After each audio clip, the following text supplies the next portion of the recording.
no al saqueo, sí al compartir. Gracias, Papa Francisco. Radio Santa Rosa. Buenas nuevas en tu vida.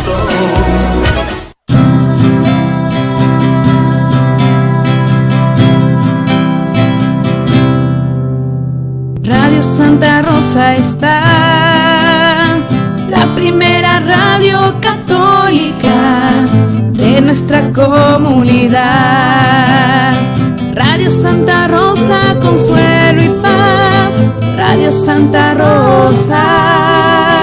Para el Perú y el mundo, Santa Rosa. Buenas nuevas en tu vida. Radio Santa Rosa, consuelo y paz. Radio Santa Rosa. La Sociedad Dominica de Medios de Comunicación, Sodomco, presenta A Pensar Más con Rosa María Palacios.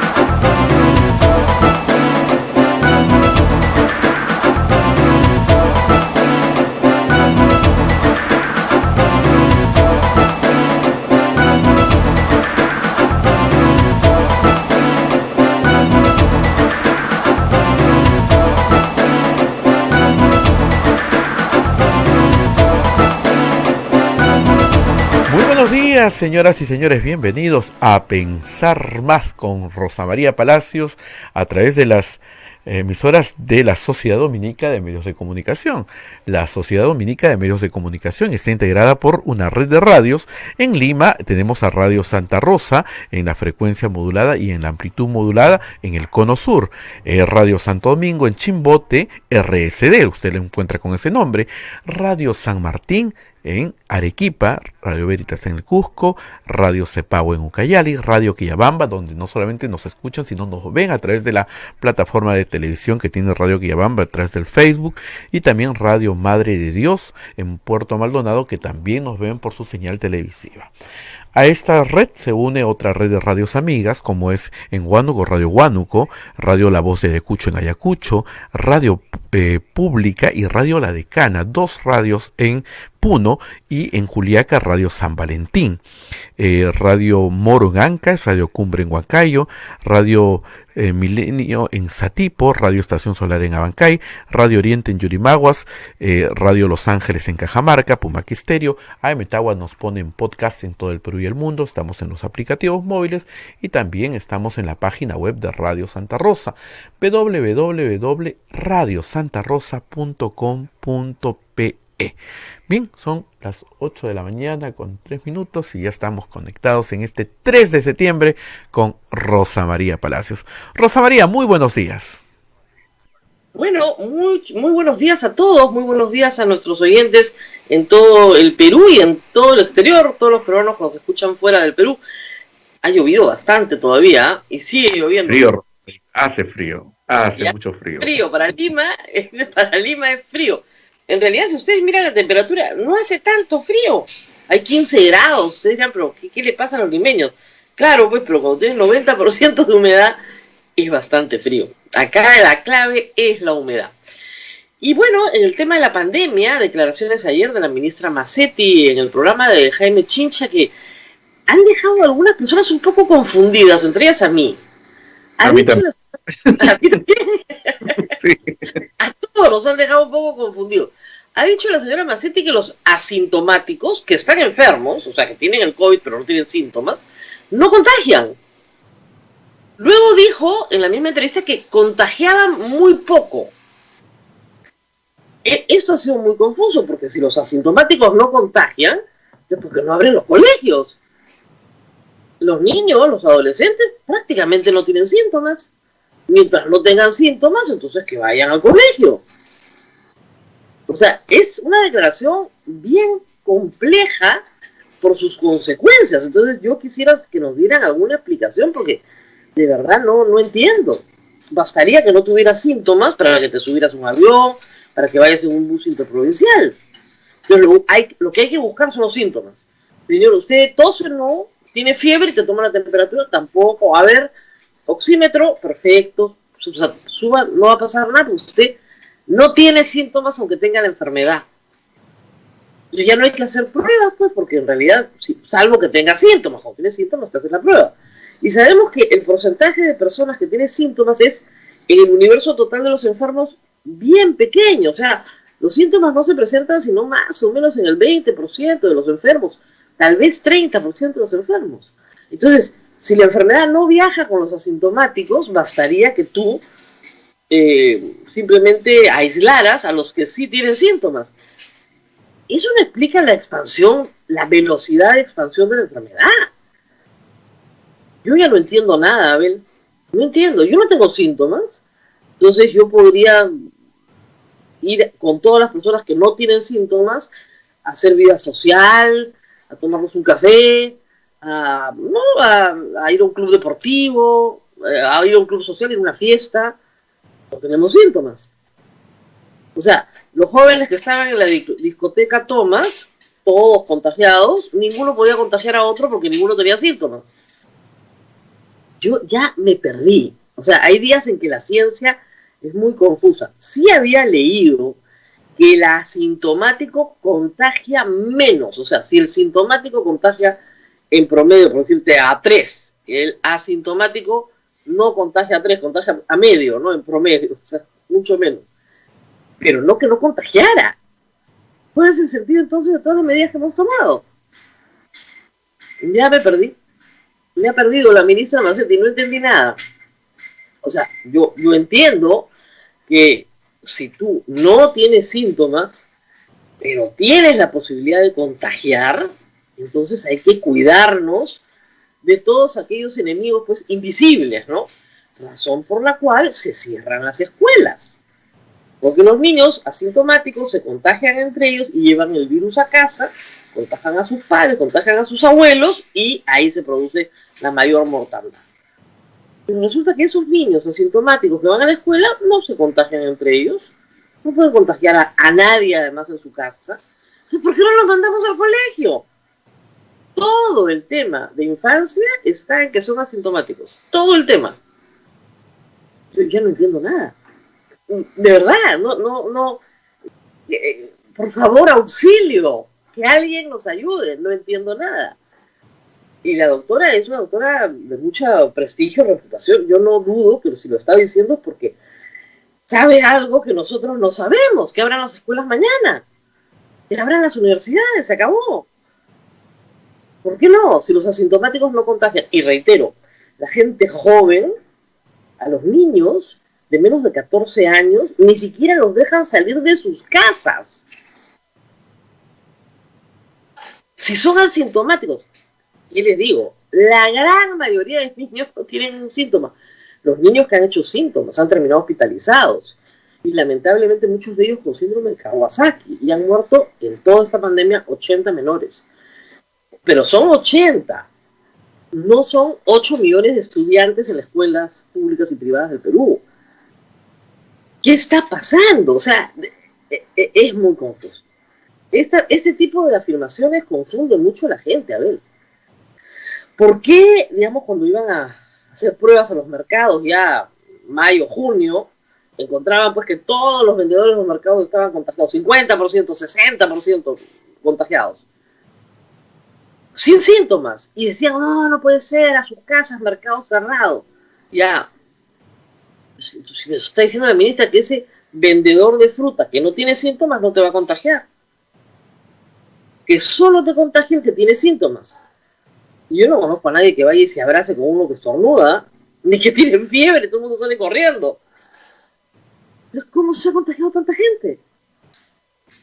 O sea, ¿qué pasó, Liquitos? 70% de la población contagiada. Si los asintomáticos no contagian.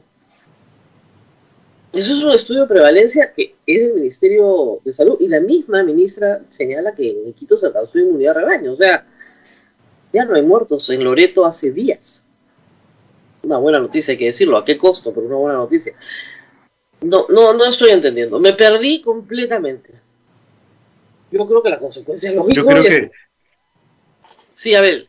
Yo creo que la ministra tendría que salir a explicar bien, porque eso nos ha confundido a todos, ¿ah? Y en redes veo también ese comentario y de verdad que va a generar mucha confusión. Es necesario que se haga aclarar. Puede ser que no se expresó bien en el momento, alguna idea confusa, pero es bueno aclarar. Malentendido, como decimos, acá ha habido un malentendido. Ojalá que durante el día lo aclare, de verdad. Es muy confuso. Muy confuso porque las medidas y sus consecuencias dramáticas en la vida social de las personas no se condicen con una afirmación según la cual el asintomático no contagia. O sea, regresemos a los niños. Mi niño no tiene ningún síntoma. Los niños de mis vecinos tampoco, van todos a la misma escuela. Entonces, ¿por qué no pueden ir a la misma escuela? ¿Por qué no pueden seguir yendo a la escuela? Si no contagian. Ellos no contagian y no se contagian entre ellos porque además son asintomáticos. De verdad que no logro entender. Ahora, de repente esa es la razón porque en Europa se están abriendo las escuelas, ¿no? O en Estados Unidos. No lo sé. Pero algo nos tiene que decir, porque esa afirmación cambia todo el tratamiento, cambia toda la conducta humana, cambia todas las relaciones sociales. Si yo no tengo síntomas, entonces ¿por qué no puedo visitar a mis padres?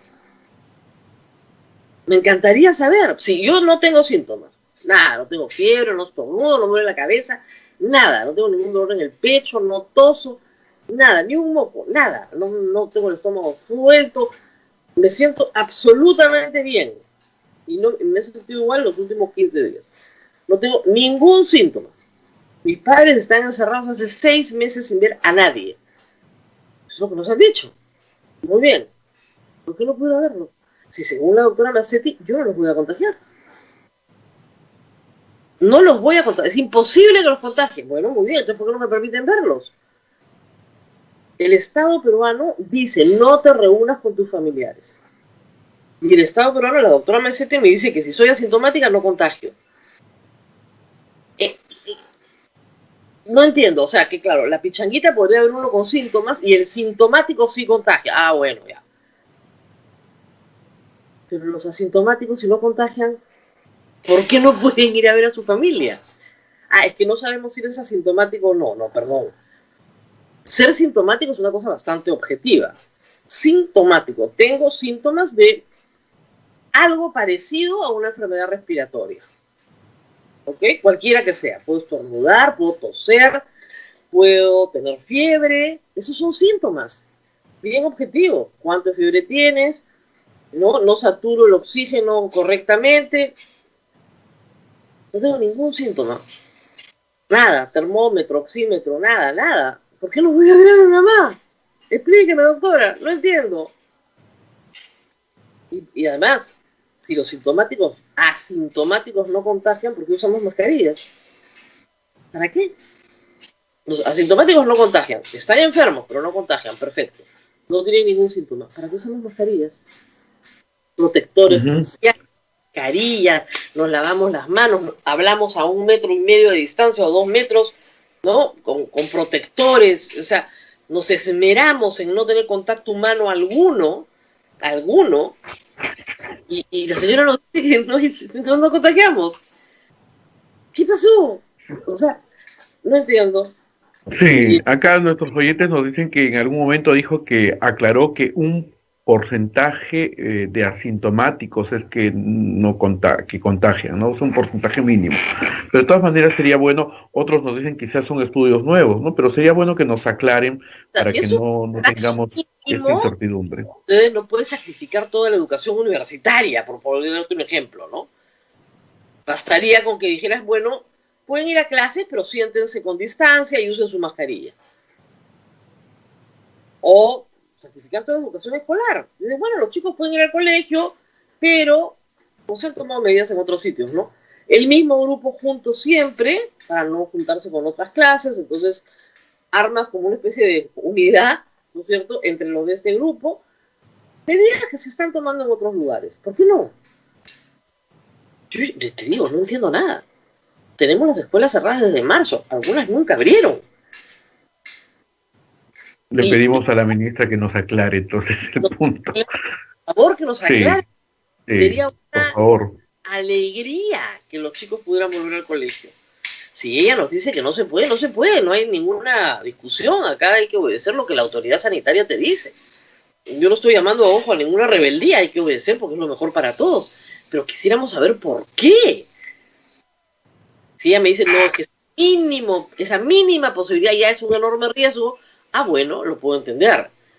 Pero que nos explique, por favor, si esa mínima posibilidad justifica las medidas radicales que hemos tomado respecto a niños.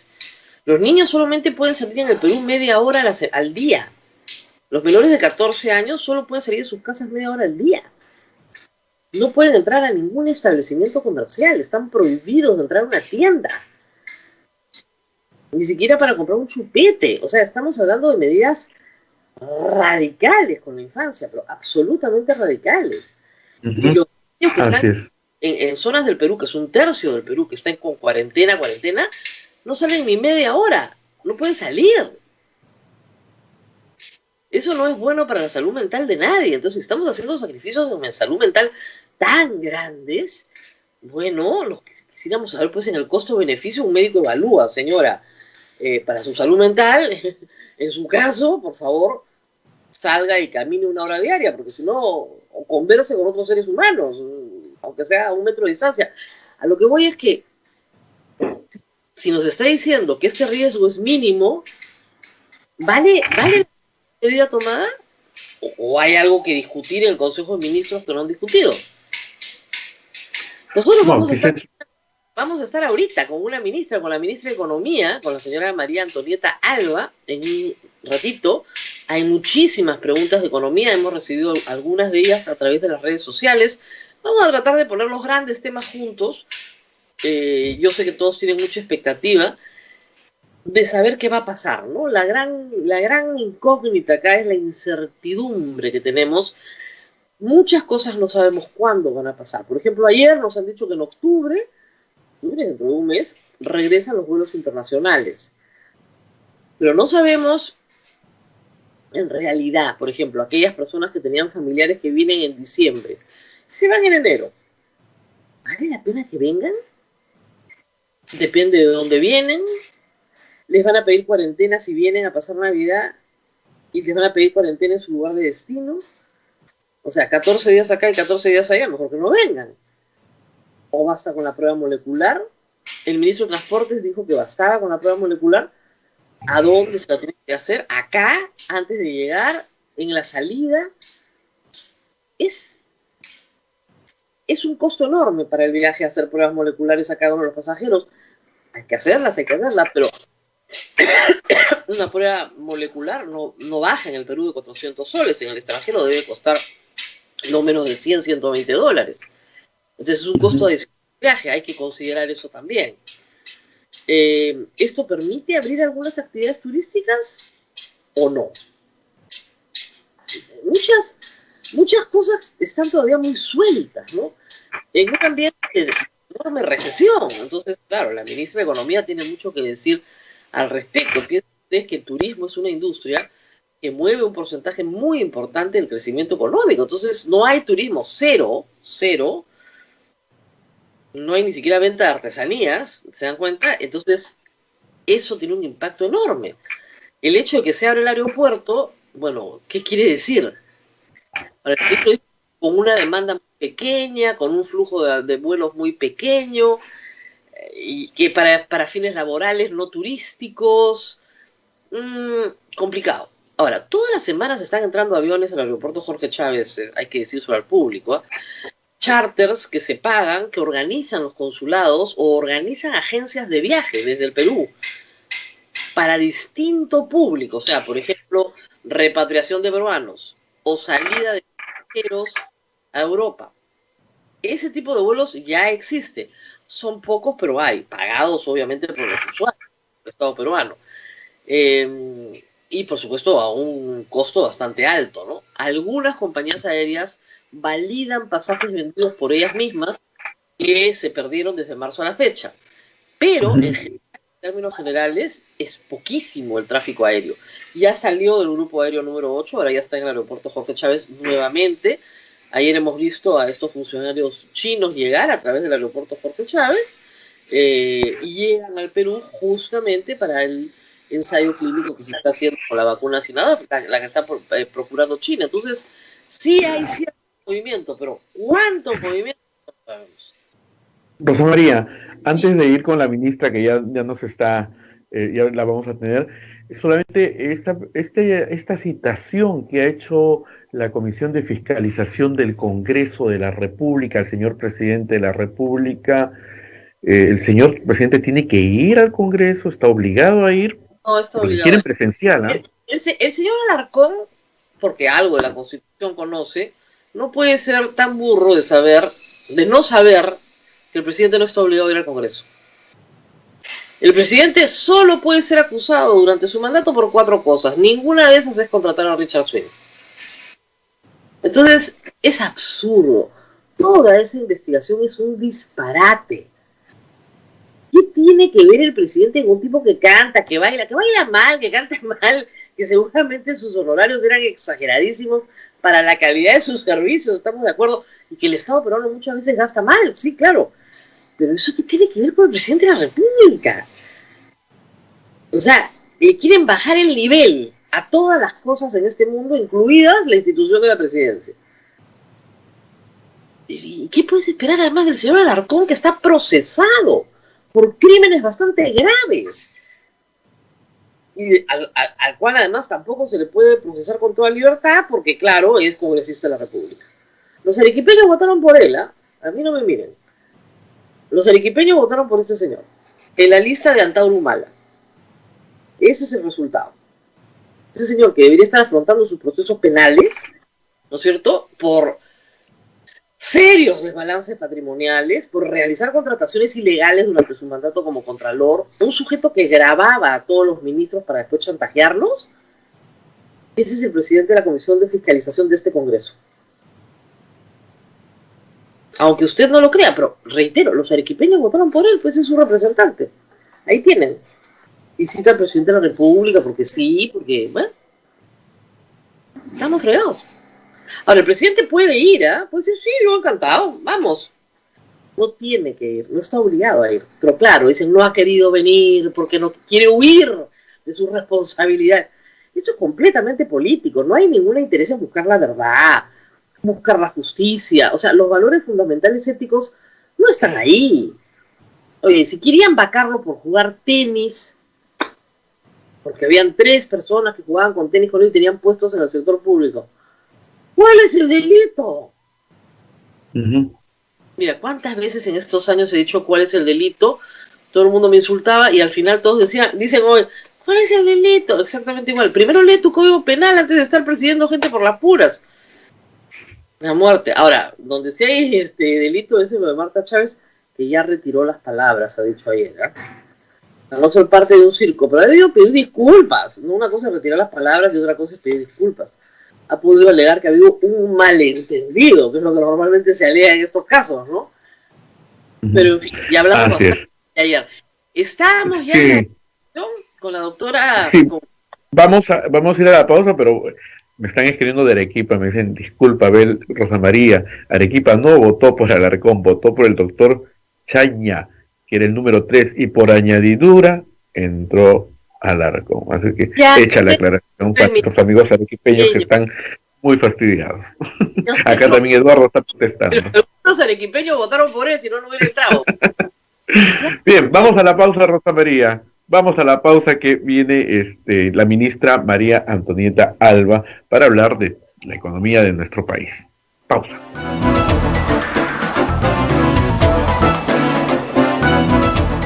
Sodomco, Sociedad Dominica de Medios de Comunicación. Somos la primera emisora católica del Perú. La primera en llevarte la mejor información, veraz y precisa, desde el mismo lugar de los hechos. Radio Santa Rosa, buenas nuevas en tu vida. ¿Quieres dejar de usar lentes? ¿Mejorar tu salud visual? Ven a Oculáser, la mejor clínica especializada en ojos. Oculáser cuenta con tecnología de vanguardia en cirugías de catarata, miopía, retina y trasplante, exámenes especializados, convenios con todas las EPS. Llámanos al 265-4833 o visítanos en nuestro Facebook y www.oculaserperú.com. Oculáser, líderes en láser para la visión. Santa Rosa, buenas nuevas en tu vida.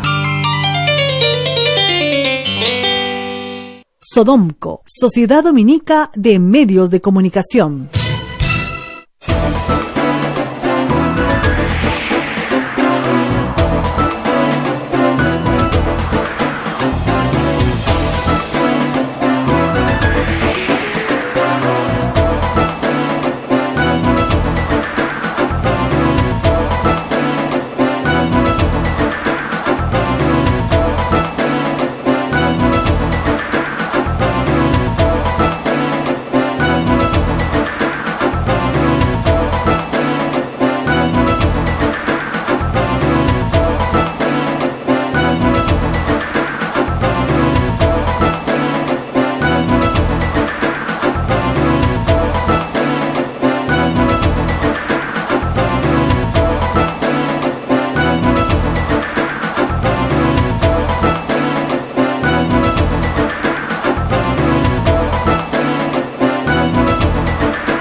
Muy bien, ya estamos, ahora sí,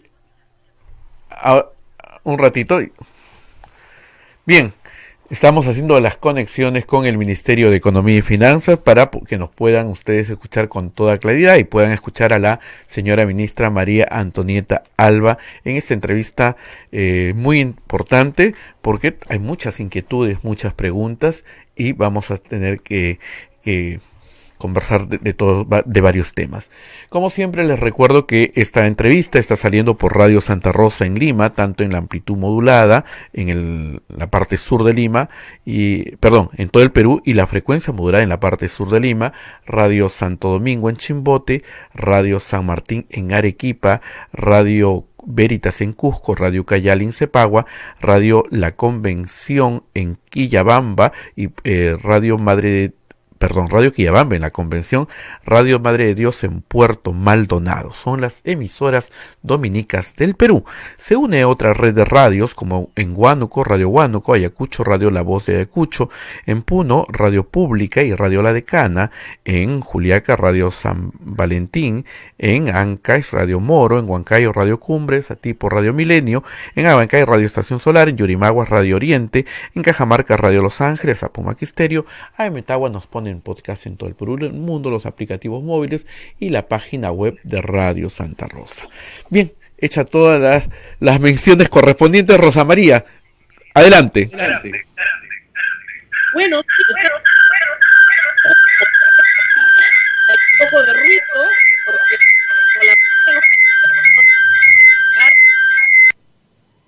muy bien, y la ministra acaba de apagar su micrófono, pero me va a escuchar por el teléfono y la vamos a ver con la imagen. Ministra, quería empezar, hay bastante camino por recorrer, bastantes normas que discutir, pero quería empezar por el principio. En el mundo entero están comparando las distintas recesiones inducidas por la paralización. Y en nuestra región, al Perú, le ha ido muy mal. Y eso es verdad, no hay nada que podamos hacer al respecto, pero sí podríamos pensar qué pudimos haber hecho diferente. En marzo y abril se cerró toda la economía. Vecinos como Chile, Colombia, Argentina, no cerraron toda su economía. Actividades extractivas como minería, pesca. Lo único que se mantuvo en el Perú fue la actividad agropecuaria, pero las otras actividades se pararon. Y eso generó una caída de menos 40 del PBI. ¿No fue un error haber parado tan drásticamente la economía en marzo y abril, en esa primera etapa?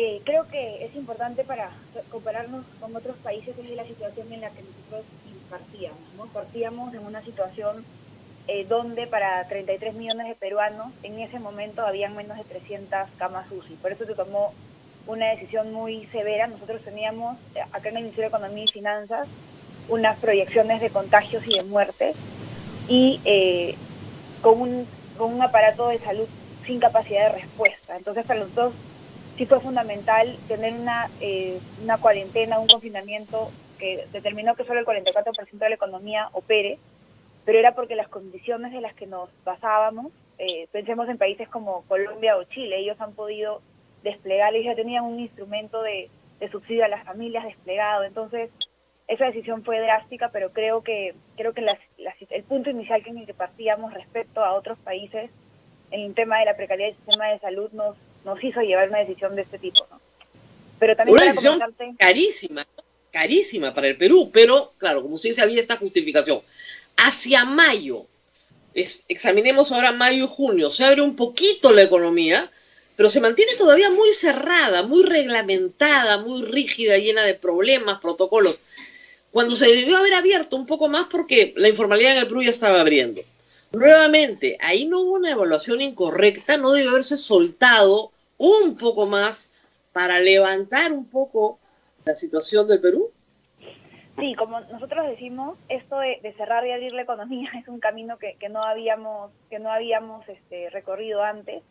Creo que definitivamente sí siempre teníamos esta enorme preocupación de los contagios. Nosotros los primeros meses sí sirvieron para que el sistema de salud ganara tiempo para generar más hospitalizaciones, compramos pruebas. Entonces creo que definitivamente era un camino que nunca habíamos recorrido.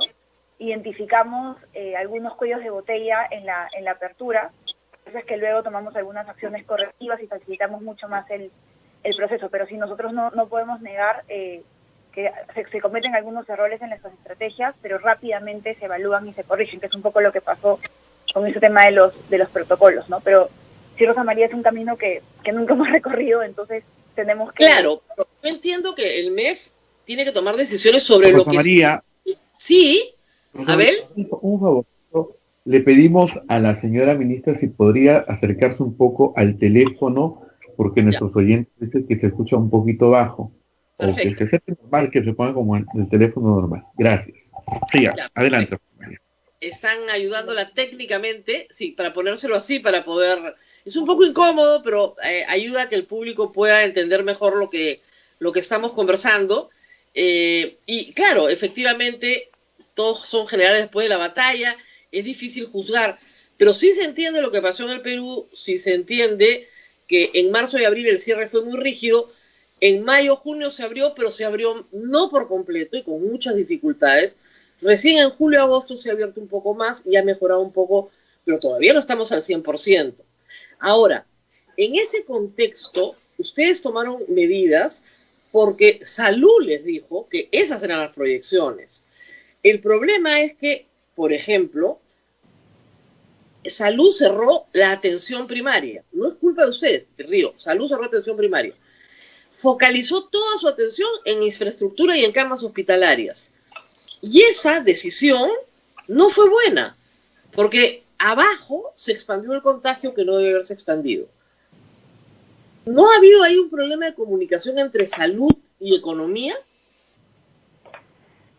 Nosotros, Rosa María, desde el inicio tomamos, obviamente, cada uno en el marco de sus competencias. El Ministerio de Salud define la política sanitaria, pero todas las medidas son propuestas por los ministerios y coordenadas a nivel de Consejo de Ministros. O sea, como te digo, siempre hemos tratado de tomar las mejores decisiones, pero también, como te digo, siempre estamos en continua evaluación para tomar medidas para mejorar, pero siempre ha habido una enorme coordinación. Este tipo de decretos supremos, por ejemplo, que establecen las medidas de confinamiento, son elevadas a nivel de Consejo de Ministros. O sea, siempre hay mucha coordinación. Pero la estrategia fue incorrecta y afectó severamente la salud y la economía, porque si no, no tendríamos los resultados que tenemos hoy. O sea, hay que reconocer que algo se hizo mal, y a veces nos preocupa que nadie en el Ejecutivo diga, sí, lo hicimos mal, vamos a cambiarlo. Por ejemplo, sí sabemos que la ministra de Salud ha abierto toda la atención primaria que puede, con mucha dificultad, porque no hay médicos, etcétera, pero la ha abierto, por lo menos porque reconoce que ese es un error. No vemos, salvo expresiones, ¿no? Sí, hemos cometido algunos errores, pero estamos en los peores puestos del mundo, en los dos temas. Y creo que los peruanos merecemos una respuesta. ¿Por qué nos ha ido tan mal? Sí, yo por ejemplo, me puedo referir más a los temas, obviamente, de mi sector. Cuando vemos las últimas cifras, definitivamente, marzo y abril, la economía estuvo operando al 44%, por eso es cuando nos comparamos con países como Brasil, México, Colombia, vemos que la caída del PBI y de la actividad en esos meses fue mucho más acentuada. Pero ahora, por ejemplo, cuando ya revisamos junio y julio, en términos de la capacidad de los indicadores de actividad económica, ya estamos igual que nuestros países vecinos. Definitivamente, Rosa María, nosotros sabíamos que este confinamiento iba a ser muy severo para la economía, por eso también es que reaccionamos con uno de los planes más agresivos de la región. Pero sobre el tema de la corrección, por ejemplo, nosotros tenemos esa actitud de ir evaluando y corrigiendo. Lo hemos hecho, por ejemplo, con Reactiva 2, que hubo algunas críticas sobre el acceso de las MIPES, por ejemplo, con Reactiva 2. Vamos a ir a Reactiva en un instante, porque quiero hablar con usted todas las medidas de alivio y evaluarlas, pero anoche, si hay que decir esto, la ministra de Salud ha dicho que los asintomáticos no contagian, o contagian muy poquito, y creo que no ha entendido la dimensión de sus palabras, porque varios nos hemos desmayado frente al televisor.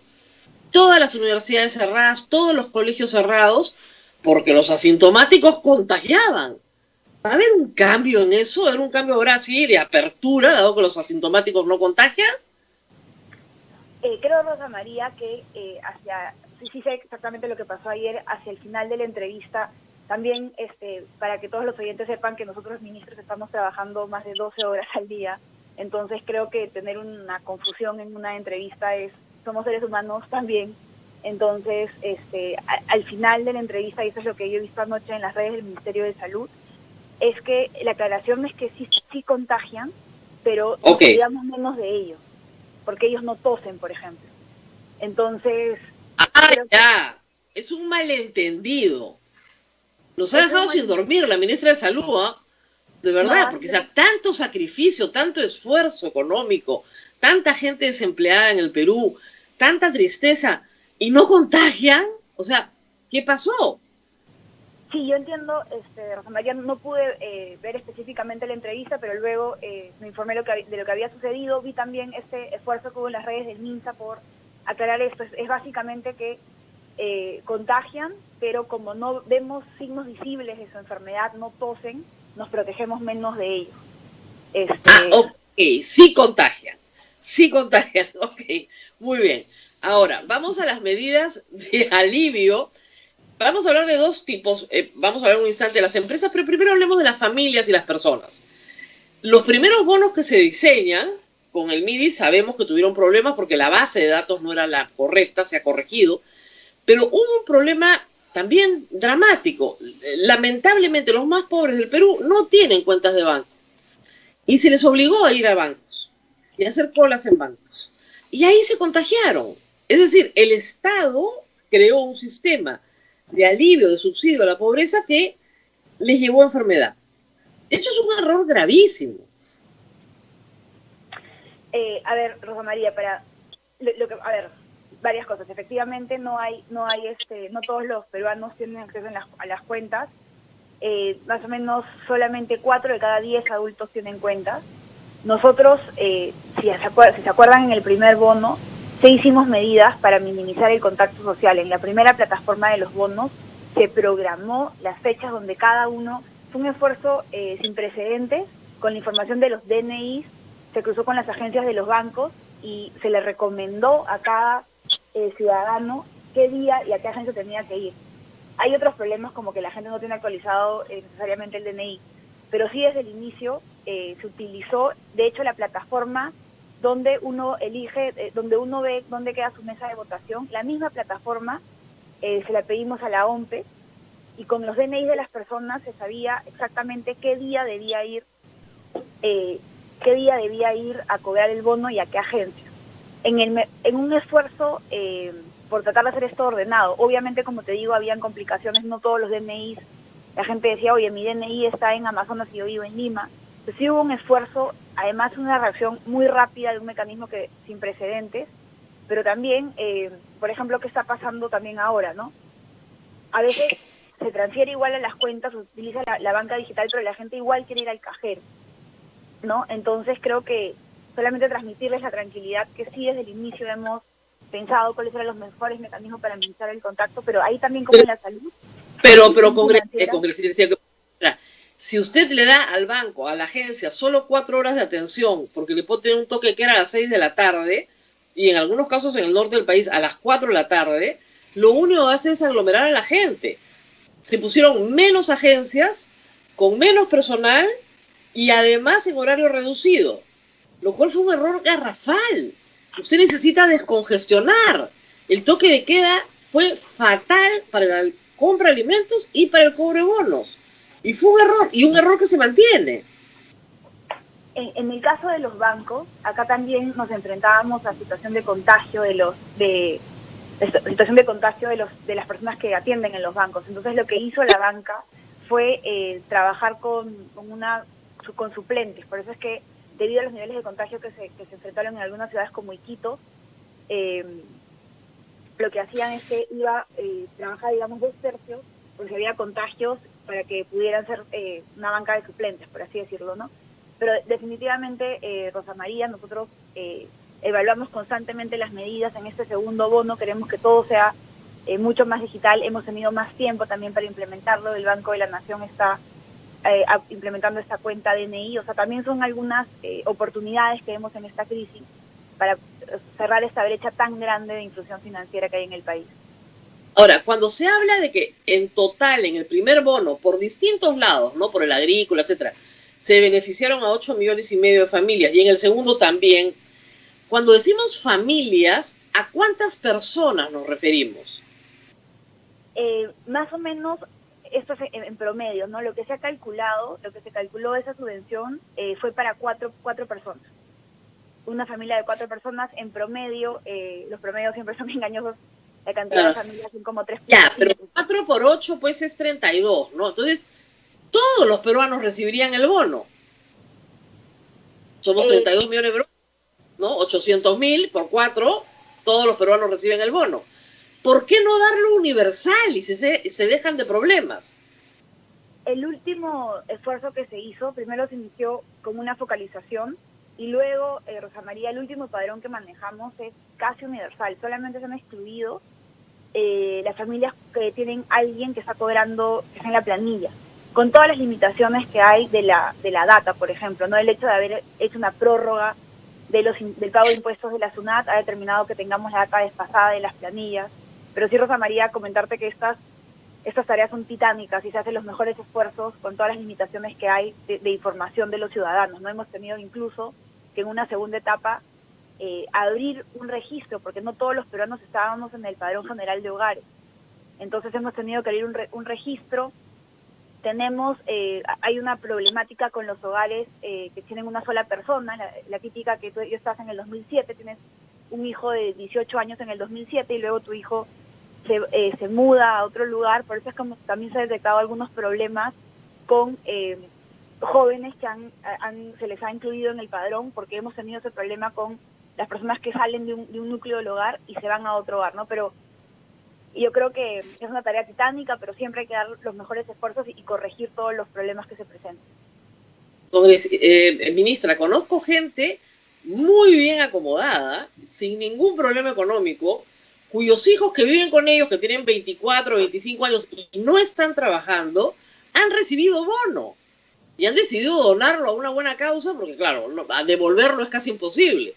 Pero está pasando eso, y también conozco familias que necesitan y que no han recibido nada. Entonces no se entiende cómo están armando esto. Sí, nosotros tenemos bastantes limitaciones con la data. Nosotros cuando desplegamos el primer bono, uno tiene que tomar decisiones en política social. Siempre hay este concepto de filtraciones, que son los que reciben, pero no deberían recibir, y subcobertura, que son aquellos que deberían recibir y no reciben. Cuando se tiene que reaccionar muy rápido, se tiene que, de cierta manera, tener cierta capacidad de soportar este tipo de errores, ¿no? En esta crisis tan terrible que veíamos con una capacidad de respuesta, donde tú tienes que tomar decisiones, creíamos que era más grave la subcobertura que la filtración, ¿no? O sea, de acuerdo, pero de esta manera genera una frustración. Viene el segundo bono y tampoco, ¿ya está cerrado el padrón del segundo bono? El segundo bono, eso no tengo la información precisa porque eso paga el Ministerio de Trabajo y el MIDIS, pero ya debería estar cerrado el segundo bono, y además hay esta propuesta del Ejecutivo por incluir a un grupo de afiliados, de aportantes de la ONP, que serían 1.1 millones adicionales. Vamos a ir ahí en un instante. Ahora sí, Reactiva. Ha sido utilizado el programa Reactiva por el Congreso, algunos con ignorancia, otros con mala intención, para decir que se han regalado 60.000 millones de soles a las empresas peruanas. Y es evidente que no se han regalado, se han prestado. Pero lo que dicen es que, claro, el interés es muy bajo. ¿Y qué pasa con las empresas que quiebran y ya no pagan nada? Hay que responder un poco a esa preocupación. Me gustaría compartirla con usted. Sí, ahí, Rosa María, gracias por la pregunta, porque creo que hay un concepto fundamental que hay que explicarlo a todos nuestros oyentes, ¿no? Hay una diferencia muy grande entre entregar dinero sin esperar una devolución versus garantizar un crédito, ¿no? Cuando tú le das plata a tu hijo, no esperas nunca que te pague, que es totalmente distinto a cuando viene mi hermana y me dice, oye, voy a alquilar un departamento, por favor, quiero que seas mi garante. Entonces yo voy y firmo un papel, no sale un sol de mi bolsillo, solamente en esta relación que hay entre ella y la persona que le va a alquilar, que son dos personas totalmente privadas. Yo voy, firmo un papel, yo soy el garante de María Laura, que es mi hermana, doy fe que ella va a pagar, pero si no hubiera, por alguna razón, María Laura no paga, pago yo. Entonces, eso es fundamental. Una cosa es cuando yo le doy plata a mi hijo, se lo entrego y sé que nunca me va a pagar porque no se lo voy a pedir, versus cuando yo voy y firmo un papel para ser garante de mi hermana, que en una eventualidad, si ella no pagara, yo asumo. Pero en el momento en que yo soy garante, no sale un sol de mi bolsillo. Eso es exactamente lo que ha pasado con este programa Reactiva. ¿Por qué lo hicimos? Porque en una situación de, cuando nosotros cerramos la economía, las empresas estaban dejando de tener ingresos. Y las empresas necesitan ingresos ¿para qué? Para pagarle a sus proveedores, para pagarle a sus trabajadores, quienes a su vez, el trabajador probablemente va a pagar con eso el nido de su hijo, el proveedor va a pagarle a otro proveedor. Eso es lo que llamamos la cadena de pago. Cuando nosotros tomamos esta decisión de confinamiento, cerramos la capacidad de las empresas de tener ingresos. Entonces las empresas podían hacer dos cosas, o se declaraban en quiebra, o iban a tener un crédito, que iban a por un préstamo. Pero en una situación de crisis económica, los bancos no quieren prestar, porque hay mucha incertidumbre sobre si esta empresa va a poder tener ingresos. Entonces, ¿qué hicimos? Para que los bancos quisieran prestar, para que el sistema financiero quisiera prestar, el Banco Central, del Ministerio de Economía y Finanzas, el Banco Central dijo, acá hay liquidez. El Ministerio de Economía y Finanzas dijo, yo soy garante. Para que sea más seguro, banco, este préstamo, yo voy a hacer... Paremos ahí un momento para que la gente entienda. Los 60.000 millones no salen del Tesoro Público. Exacto. No salen de la famosa frase Hacienda Pública. No salen del presupuesto nacional. ¿De dónde salen? De los bancos privados. Exacto. Los 60.000 millones son de la banca privada, no son del Estado. Es un préstamo garantizado por el Estado porque la tasa de interés que el Estado quería que se cobre sea muy baja. Por eso te lo garantizamos. O sea, yo te garantizo el préstamo al 100% o al 99%, pero tú prestas a 1%. Entonces, el banco tiene una seguridad absoluta de que no va a perder esa plata y ustedes tienen la seguridad de que no se rompe la cadena de pagos. Pero la plata es de los bancos. Ahora, ¿qué nivel de morosidad se calcula en esta operación? Porque ustedes tienen que haber calculado que hay gente que no va a sobrevivir, ¿no? Sí, nosotros, Rosa María, es una garantía estatal. Según el marco legal, nosotros tenemos que hacer un procedimiento frente a la Contraloría General de la República para poder otorgar esta garantía. Nosotros habíamos, con la información que tomamos en ese momento, además también, Rosa María, yo siempre aprovecho este espacio, o sea, durante el confinamiento se dio el 15 de marzo y el 6 de abril ya se había aprobado el decreto legislativo.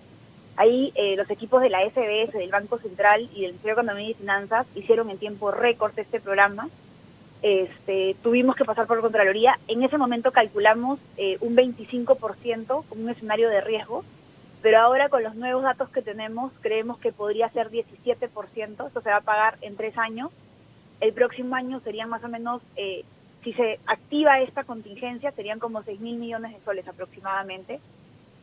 Pero obviamente estamos nosotros monitoreando la situación económica de esas empresas. Estamos con esos RUCs, cruzamos con la SUNAT, vemos cómo va su nivel de ventas, pero Rosa María era una decisión que teníamos que tomar. Si nosotros tomábamos una medida de ese tipo, nosotros calculamos que sin el plan económico, nuestra estimación de caída del PBI de 12% podría ser 20%. Entonces son decisiones audaces. Era mucho más caro no hacerlo. Pero digamos, si se perdieran 6.000 millones serían para pagaderos en varios años, además, no de golpe, si se perdieran. 6.000 millones es lo que se pagaría el primer año. Calculamos que de los 60.000 millones, en el peor escenario, podría ser 17%. Estoy calculando ahorita. Al toque. Siempre tiene una calculadora todo el mes. Como 10.200 millones, más o menos, en este escenario, en pagaderos en 3 años. El monto que se está estimando para el próximo año, como te digo, en el peor de los casos, son 6.000 millones. Claro, es una provisión que tienen que hacer en el presupuesto. Eso es lo para el próximo año. ¿No es cierto? No, cuando hacemos, no se ha previsionado porque es un pasivo contingente. Lo que se ha hecho es, los pasivos contingentes no se provisionan. Lo que hemos hecho es, nos hemos dado marco legal el próximo año para que podamos, en el caso que se active esta garantía, poder hacer un crédito suplementario para poder honrar esta garantía. También un tema importantísimo es que los niveles de garantía dependen según el tamaño de empresa. A las empresas más grandes se les dio 80% de garantía, los bancos están asumiendo el riesgo del 20% restante, y a las empresas más chicas se les dio 98% de garantía. Es un programa que desde el inicio sí ha tenido mejores condiciones para las MIPES, ¿no? A pesar de la crítica. Demagógicamente suena muy bien decir, las más grandes empresas del país han tomado dinero del Estado. No es dinero del Estado, es dinero de la banca y la garantía depende de tus espaldas. Si tú eres una empresa muy grande, tienes muy buena espalda, no necesitas la garantía del Estado, necesitas asumir con el banco una garantía menor. Pero además, tú, si eres una empresa, lo máximo me parece que el primero era 10 millones de soles, ¿no es cierto? Claro, si tú eres una empresa muy grande, 10 millones de soles te pueden servir para la planilla del mes. Pero si eres una empresa chiquitita, no necesitas 10 millones de soles. Con 100.000 soles estás perfecto. Exactamente, eso es importantísimo, Rosa María, porque lo que tú tienes que hacer es dar un préstamo proporcional a tus obligaciones. Si tú tienes obligaciones de 2 y yo te doy 10, te voy a sobreendeudar. No tiene sentido. Entonces, y también por otro lado, las empresas, en número de empresas, el 98% de las empresas que han recibido reactiva a la fecha son MIPES. pero cuando vemos en montos, el ticket promedio en el sistema financiero de una MIPE es 15.000 soles. Esos son los préstamos promedio, porque es un préstamo para tus obligaciones. Entonces, si tú tienes obligaciones como 100 y te presto uno, no te ayuda en nada, no te sirve de nada el programa. Pero si tienes obligaciones como 1 y te presto 30, te voy a sobreendeudar. No es técnicamente correcto, ¿no? Y también otro tema importante es que necesitamos que las empresas paguen estos créditos. Por eso es que se han puesto, obviamente, algunos criterios mínimos, como que seas un buen pagador de tu deuda, de tu deuda en la SUNAT. O sea, si tú pagas los impuestos, o sea, creo que también las empresas que se han portado bien, que han pagado sus impuestos, que tienen a las personas en planilla, ellas son las más seguras para prestarles y darles la garantía, ¿no? Para que el Estado diga, a ver, yo te garantizo. Claro, pero esto nunca se hizo antes en el Perú. Y la gente dijo, bueno, sí ha habido banca de fomento, por supuesto que quebró toda en los 90s. ¿Por qué estamos regresando a este tipo de esquemas? Este es un esquema que, dada el nivel de la crisis, ha sido aplicado en varios países del mundo, Suiza, Alemania, Colombia, Chile. Lo que tenía que ser claro para nosotros es que tenía que hacerse a través del sistema financiero. Ellos son los que saben cómo se hace. Creo que los pésimos ejemplos que tenemos en el Perú de Agrobanco y estos es cuando el Estado presta porque el Estado no sabe calificar, no tiene análisis de riesgo. Entonces, para nosotros era claro que esto se canalice a través del sistema financiero porque ellos son especialistas en esto, ¿no? Pero dada la magnitud de la crisis, como lo dije ayer en el Congreso, no es una crisis más severa que la de la Gran Depresión de 1929. Son instrumentos que han aplicado, son nuevos, son audaces. Es la primera vez que el Estado garantiza préstamos a las empresas privadas, pero la magnitud de la crisis hacía que esto tenía que implementarse. El Fondo Monetario Internacional ya lo ha No he escuchado a ningún economista serio decir que está mal, al contrario, todos lo pedían. Obviamente acompañado con bonos familiares que sí son un regalo. El bono a la familia sí es un regalo sin devolución. Ahora, hasta el momento, ¿cuál es la cuenta? O sea, saquemos los 60.000 millones porque eso no es parte de la cuenta, eso es parte de préstamos a privados. ¿Cuánto le ha costado al presupuesto nacional la pandemia hasta ahora? A ver, también ¿o cuánto le va a costar hasta diciembre, digamos, en este ejercicio? Que no estaba presupuestado cuando se planeó el presupuesto el año pasado. Es decir, todo esto es nuevo, entre bonos, medidas sanitarias, compra de todo, de pruebas, todo el presupuesto de salud, contratación de personal. Es decir, el Estado peruano ha hecho un esfuerzo económico enorme para poder enfrentar lo que es propiamente la pandemia. ¿Cuánto ha costado esto, que estaba fuera del presupuesto? Mira, en temas de estrategia, digamos que son tres rubros. En términos de estrategia sanitaria, 5.600 millones. Esto es lo que nos ha costado, digamos, todo lo que es hospitales, recursos para el personal de salud, recursos para los gobiernos locales. También lo que ha sucedido, Rosa María, es que el ingreso, así como se ha colapsado, digamos, la recaudación de la SUNAT, también de los gobiernos locales. Hemos tenido que también darles recursos. Entonces, en esa línea, la primera, estrategia sanitaria, 5.600 millones. En apoyo a la familia, tenemos una previsión de más o menos 16.200 millones. Lo más fuerte acá es el bono. Los dos bonos, hay una previsión de 13.000 millones de soles para los dos bonos. Esos son de 16.200. Y luego tenemos una línea, entonces voy a ir sumando mientras que hablo contigo. Ahí estamos de 21.800. Sí. Esa es una previsión que tenemos todavía. Y tenemos también otras de reactivación económica, que a la fecha vamos dando como 8.000 millones, ¿no? Esto incluye Arranca Perú, que son 7.000 millones de soles. Claro. Y también, por ejemplo, compras MIPE, que son 700 millones de soles. Hemos creado también, por ejemplo, hemos dado recursos, en el caso del FAE Turismo, sí ha sido dinero del Tesoro que se ha entregado como capital semilla. Eso suma 8.000 millones. Entonces, hasta ahora tenemos una previsión de... Todo esto es cuánto planeamos, ¿no? Cuánto es la reserva que tenemos. Por ejemplo, el segundo bono todavía no se ha pagado. A diciembre, digamos. Tenemos unos 30 millones. 30.000 millones, sí. 30.000 millones de soles. Le ha costado la pandemia al Perú, por ahora. Es fuerte porque no estaba en su presupuesto. Para que la gente que no tiene idea de qué cosa es el presupuesto, porque vamos a hablar de eso después, es ¿cuánto es el presupuesto del Perú? ¿Cuánto gasta el Perú al año desde el Estado? Este año, el 2020, son 177.000 millones de soles. Eso es el presupuesto que tenemos este año. 177.000. Y miren ustedes, de eso, sin saberlo, 30.000 se van a ir en la pandemia. Ahí también es importante que expliquemos esto, ¿no? Hemos tenido que hacer, en algunos casos hemos logrado reasignar el presupuesto. Hemos hecho a inicios de la pandemia un recorte en los ministerios para traer plata para reasignarlo, pero también hemos acudido a nuestros ahorros, lo que se llama el Fondo de Estabilización Fiscal.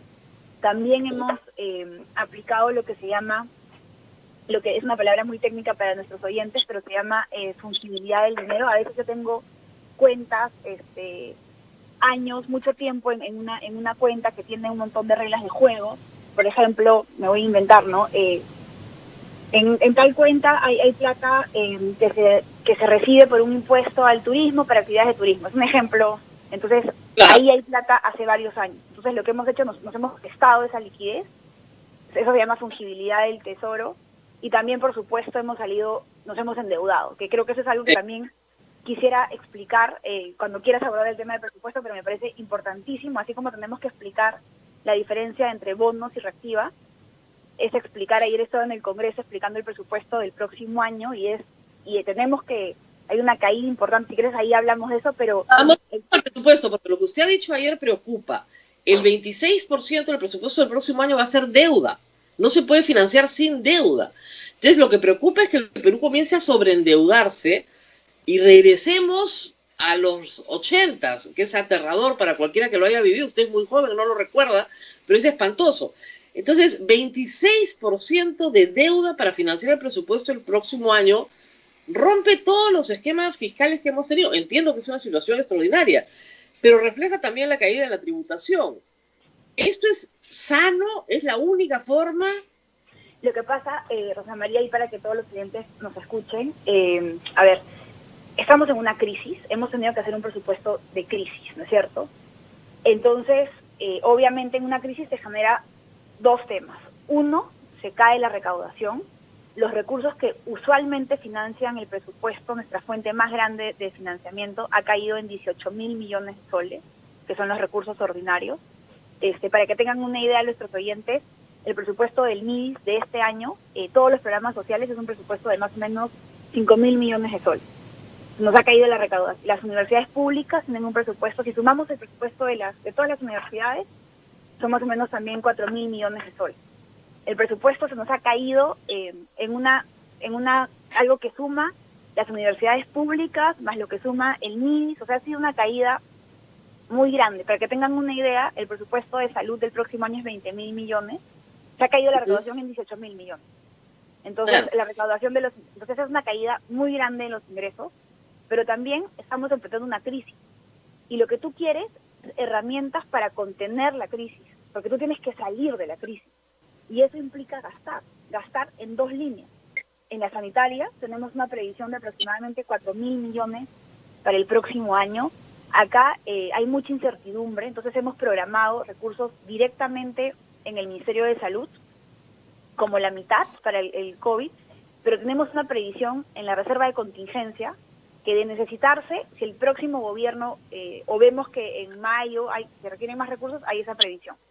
Y el segundo tema que tenemos que gastar para salir de la crisis es en reactivar la economía. Entonces también tenemos que ampliar el programa Arranca Perú. Entonces se te caen los ingresos, pero necesitas gastar para salir de la crisis. Sanitariamente... Claro. Ahora viene, pero ahí quería detenerme en Arranca Perú, porque esa es como que la pata coja de los sueños del MEF. Es decir, usted quiere que se gaste, pero el problema es que el MEF lo gasta, el MEF asigna el dinero para que los ministerios, los gobiernos regionales, las municipalidades gasten. Y nuestro problema es un problema de gestión. No gastan. O sea, no arranca Perú, pues ese es el problema. Arranca Perú se anunció en junio y hasta ahorita Perú no arranca. ¿Cómo hacer para que arranque Perú? Ya, pero antes de hablar de Arranca Perú, quiero que no se quede la última parte de lo que estábamos hablando antes. Entonces, estamos en una crisis, se caen los ingresos, pero tienes que gastar más para salir de la crisis. Ese gasto para nosotros es temporal. O sea, si nosotros dijéramos, podríamos haber tomado la decisión, ya, se caen los ingresos, que se caigan los gastos, si nosotros sacamos del presupuesto ese gasto temporal en la crisis y ese gasto temporal en Arranca Perú, estaríamos retirando como 7.000 millones del presupuesto, con lo cual nuestro presupuesto respecto al de este año efectivamente caería. Pero hemos puesto ese gasto adicional que es temporal para financiar la crisis, porque hay que salir lo más pronto posible de la crisis. Sobre Arranca Perú, nosotros, coincido contigo, como país, no es un tema de la pandemia, es un tema estructural. Somos un país con muchas brechas, que tenemos recursos para inversiones y que no los gastamos. Entonces, cuando nosotros estuvimos diseñando el plan económico, esta reacción de gasto público, este programa de gasto público, no ha sido en los primeros meses, ¿no? Este programa lo diseñamos desde junio. ¿Por qué? Porque el sector público también estaba en confinamiento. Hay muchos alcaldías, muchos gobiernos regionales que la gente se contagió. Entonces, esa es una decisión que dijimos ya para el segundo semestre. Cuando revisábamos planes económicos anteriores, veíamos que se había dado presupuesto, pero que no se había gastado. Entonces, lo que dijimos, a ver, esto no se trata solo de dar plata. Nos sentamos acá en el MEF. El MEF tiene la mayoría de los sistemas administrativos del Estado, que para que los oyentes son las reglas de juego, con las cuales, las reglas de juego de algunos sistemas, ¿no? Tenemos las reglas de juego del presupuesto público, las reglas de juego de la inversión pública, las reglas de juego de las compras públicas. También acá para que público, ustedes son cabeza de sistema, o sea, la cabeza del sistema de presupuesto nacional, porque el presupuesto nacional es transversal a todo el Estado, Tesoro es transversal a todo el Estado. Entonces, ustedes son la cabeza del sistema. Entonces, claro, les permite tener la data y saber quién gastó y quién no gastó. Exacto. Entonces, lo que hicimos es, nos sentamos, la directora, la cabeza del sistema de abastecimiento, la cabeza de inversión pública, además que todas son mujeres, y la cabeza del presupuesto público, y no solamente, o sea, el valor agregado de este programa respecto a los anteriores es que se dijo, vamos a dar plata, pero vamos a hacerte procedimientos especiales. Y creamos un procedimiento especial para estas contrataciones de los procesos de mantenimiento, sobre todo la parte de mantenimiento de vías, en Teo de Transportes, hizo términos de referencia estándar, homogéneos, y además hicimos dos cosas más. Monitoreamos semanalmente, porque vimos, lo que a veces sucede es que tú das plata para gastar, pero no hay equipo que lo haga. Entonces, dimos presupuesto para que contraten personas para esto. Dijimos además que si hasta una fecha indicada ellos no gastaban los recursos, podríamos quitárselos. No lo hemos hecho, pero podríamos, era como una amenaza creíble. Y tenemos monitoreo casi diario. Nosotros, yo todos los miércoles en Consejo de Ministros reporto cómo está la ejecución. En la parte de mantenimiento vial, que más o menos son 4.000 millones de los 7.000, nos está yendo muy bien. Por eso es que estamos ampliando eso para el próximo año. Pero definitivamente hay un problema con la ejecución de la inversión pública, ¿no? Claro, y evidentemente ninguno de esos alcaldes quiere ir preso. Entonces el problema, ministra, a veces es que se hacen reglas especiales, se ejecutan bien y todo el mundo termina después en Contraloría, como dice la ministra Macías, vienen las IAS, viene la Fiscalía, la Contraloría, la Defensoría, y claro, te llevan cargado, y me imagino que hay algún temor, pero si usted me dice que se está gastando rápido y bien, mantenimiento de vías es muy importante porque da empleo, y claro, infraestructura, pero sobre todo pones empleo en todo el país, que ese es uno de los problemas más graves que tiene hoy el Estado, que el 50% del país se quedó sin trabajo. Eso es gravísimo. Frente a eso, además de Arranca, además de Reactiva, que Reactiva va para la formalidad, ¿qué otras cosas puedan hacerse para procurar trabajo? Ya no importa que sea precario, pero por lo menos plata en el bolsillo de la gente, desde el MEF. A ver, nosotros definitivamente, o sea, lo más natural para recuperar el empleo es abrir la economía, ¿no? Y la línea de reapertura de la economía ya ha determinado que en junio y julio se recuperan 2 millones de empleos. De esa caída que tuvimos, en julio vemos que ya los empleos se están recuperando, vemos una recuperación de 2 millones de empleos. Luego, obviamente, también tenemos la inversión pública, por eso es que tenemos estas metas de Arranca Perú y la inversión pública va a dar empleo. Y lo otro es Compras Mi Perú, porque tú le puedes dar crédito a las MIPES, pero si nadie les compra, entonces el programa no es tan efectivo. Entonces lo que hemos hecho, le hemos dado 700 millones de soles al programa Compras Mi Perú. Este programa va a comprar, el Estado es un gran comprador, digamos que es el consumidor más grande que hay en el país, ¿no?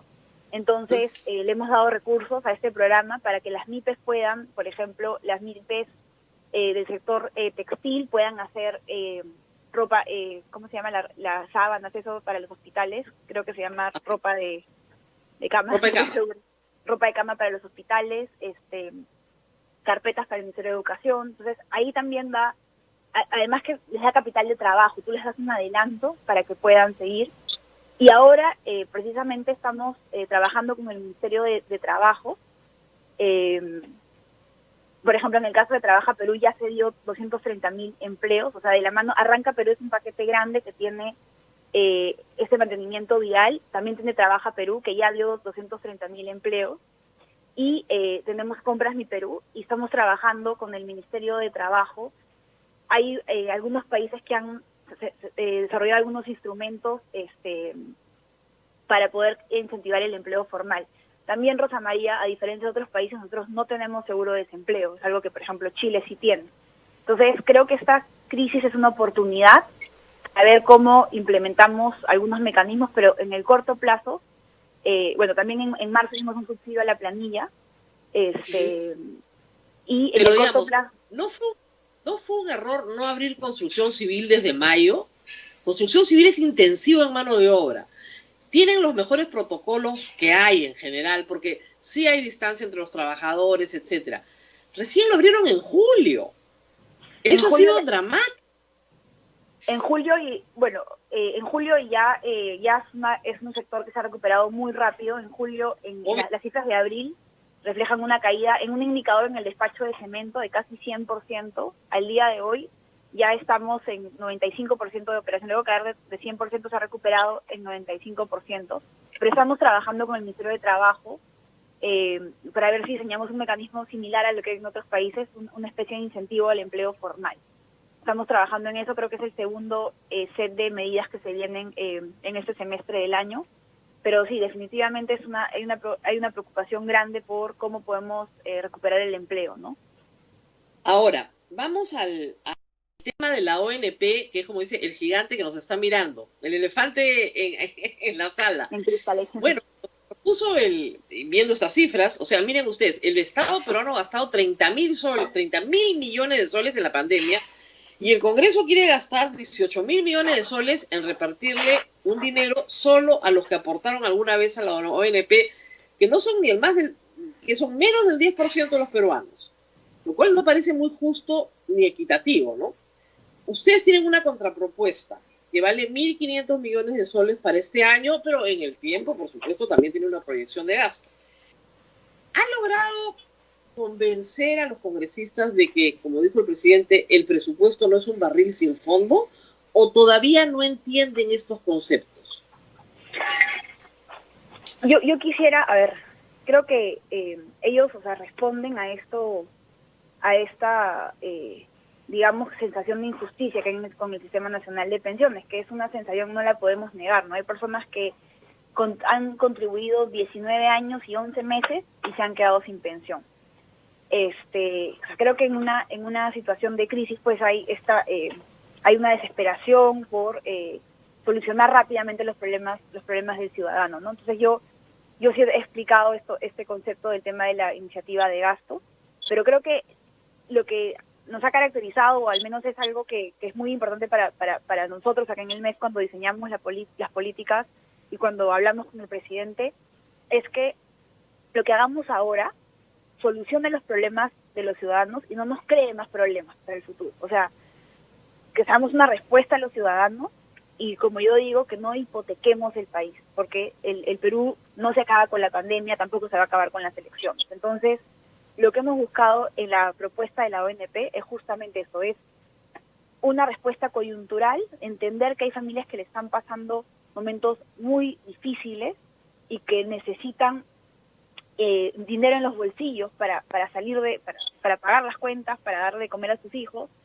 pero también hemos querido tener ya una respuesta un poco más estructural, alineada con la reforma integral que hay que hacer, porque para nosotros, Rosa María, es mucho más importante por qué las personas deberían tener pensiones. Porque uno, te garantiza ingresos de por vida, podemos discutir sobre el monto, obviamente hay un tema con el financiamiento de las pensiones, pero uno, o sea, quisiera como que los oyentes, ¿por qué es mejor tener una pensión? Uno, porque me da un ingreso seguro de por vida. Dos, porque protege a mi familia. Cuando hay el fallecimiento del titular, se queda la pensión en familiares. Y tres, porque me da salud. El salud es importantísimo para ese cohorte, para ese grupo poblacional, ¿no? La capacidad de tener acceso a salud es un valor muy importante. Entonces, en vez de, cuando tú retiras, obviamente, también para que los oyentes, seguro, yo estoy segura que ya lo saben porque lo has explicado muy didácticamente, imaginémonos que se aplica este concepto de devolución, que ya tus oyentes deben saber por qué no aplica. Cuando tú, por ejemplo, alguien va a sacar en la propuesta, ¿no? Si tú sacas plata, devolución, por ejemplo, de 2.000 soles, tú estás descontando años de acuerdo. Entonces, te das plata en este momento, pero te alejo de la posibilidad de tener una pensión. Entonces, por eso creo que estamos viendo dos caminos distintos. Una de las consecuencias naturales, digamos, de aplicar la propuesta del legislativo es dejar a la gente sin pensión. O sea, le doy la plata hoy día y ya no va a tener pensión. Nunca. Porque tendría que empezar de cero a aportar de nuevo para lograr los 20 años. Algunos te dirán, yo no quiero ninguna pensión. Eso lo dices ahora. Cuando tengas 65, de repente piensas diferente. Ahora, se viene otra, que es importante también, pero que sí tiene un problema estructural, que es el tema de las AFPs. Ahora lo que quieren es que en el fondo no exista un sistema de pensiones. Si tú puedes retirar hoy el 100% de tu AFP, aunque tengas la edad que tengas, lo que te están diciendo es que el sistema de pensiones es voluntario. Yo no me pondría. Ahora, hay que decir que la AFP al pensionista le paga poco. Ese es el problema en el fondo. Los pensionistas de la ONP son pensionistas, la mayoría, de 930 soles. O sea, perdón, son aportantes hoy activos de sueldo mínimo. ¿Por qué? Porque la ONP tiene pensión mínima de 500 soles. Entonces, yo hago un negocio redondo. Si yo aporto sobre 930 y me van a pagar, ¿no es cierto?, 500 soles, por el resto de mi vida, 35 años, un negocio redondo. Pero si yo gano más, mi negocio está en la AFP, porque la rentabilidad de mi cuenta de habilidad. Entonces, eso es lo que marca la diferencia. Entonces, para romper eso, o pones pensión mínima en la AFP, ¿okay?, o haces lo que ustedes están presentando, ¿no?, un sistema proporcional de pensiones. Mi pregunta va a si el Congreso lo va a entender. Yo creo que el Congreso ha tomado una buena decisión de pensar estructuralmente la reforma del sistema, ha instalado esta comisión. Entonces yo creo que hay que volver a explicarlo.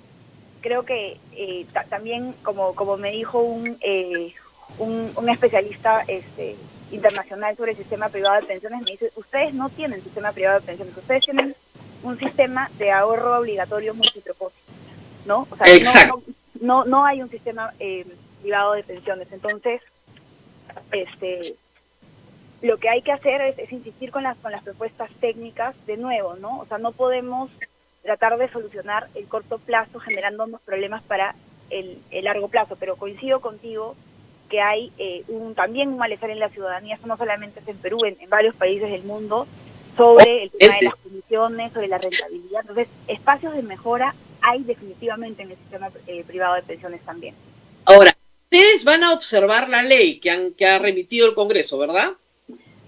La ley de... No sé si hay un problema con la Cámara, ¿no?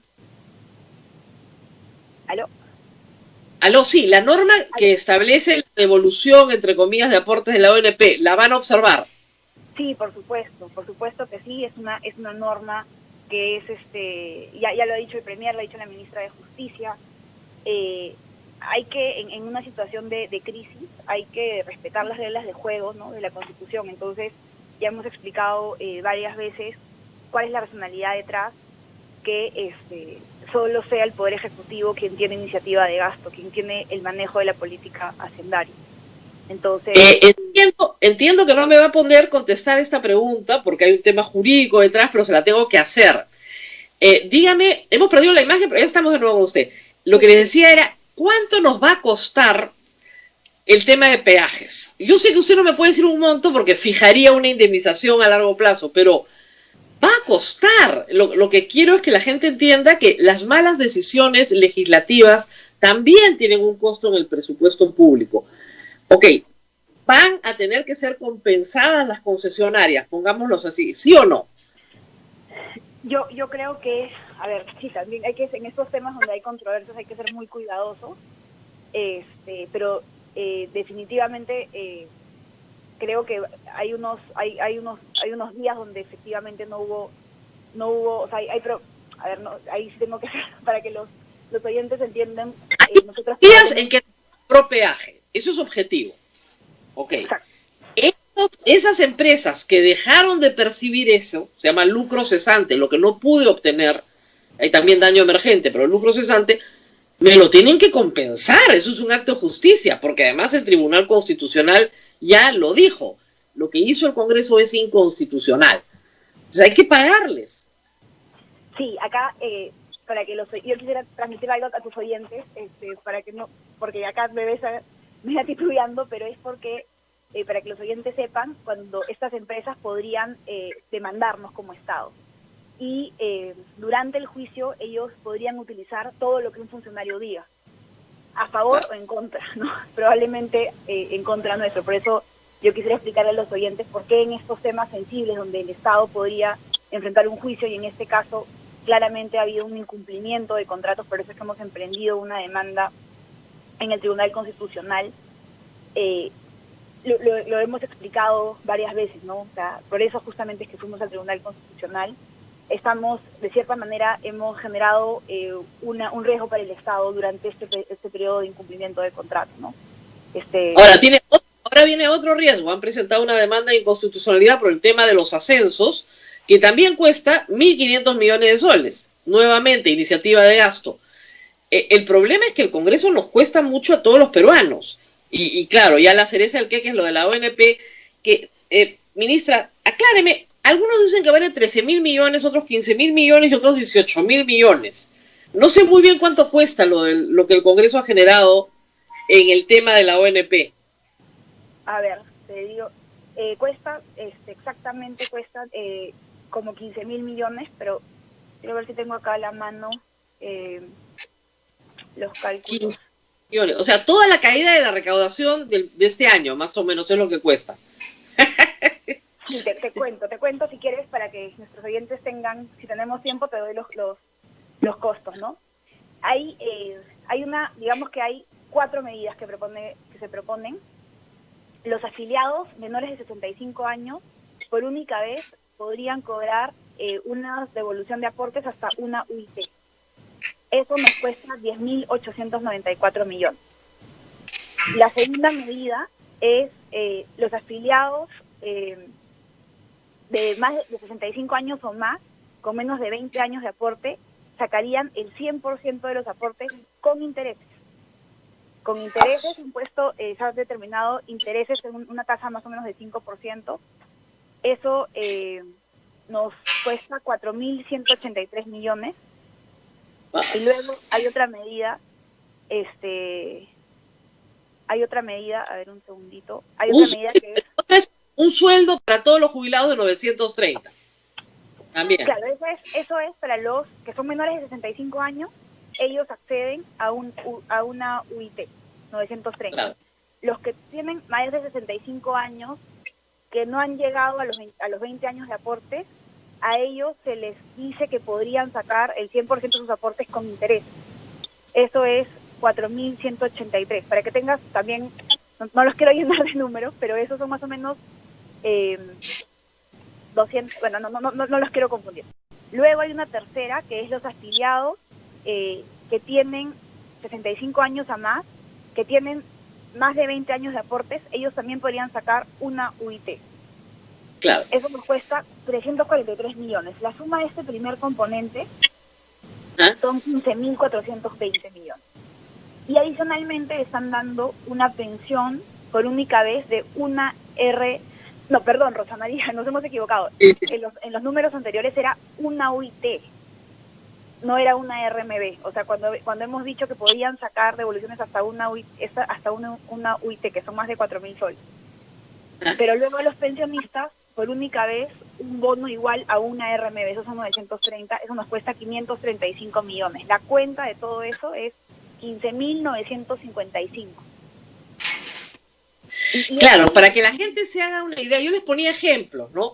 Es como si se hiciera la carretera panamericana de Tacnas a Tumbe en autopista, y te sobra plata, y te sobra bastante. Es como si se hiciera lo que usted decía, todo lo que se ha gastado en salud. O sea, el próximo año, 20.000 millones es casi todo, pero todo implica planillas, hospitales, camas, insumos, medicinas, todo. O sea, es muy importante, Rosa María. Dinero. Claro, o sea, en la AFP, la plata está ahí guardada en tu cuenta. En la ONP, como ya le he explicado varias veces, es un sistema de reparto. Cuando alguien dice un sistema de reparto es porque la plata se reparte. Los jóvenes, entra plata y inmediatamente se reparte. Entonces, esa cuenta de 15.000, 16.000 millones de soles, la pagaríamos todos nuestros impuestos. Así es. Ahora, no falta el congresista que parece un poco más sabio, que dice, pero el Fondo Consolidado de Reservas tiene la plata. ¿Por qué no la reparten? Es intangible, yo sé, pero explique por qué.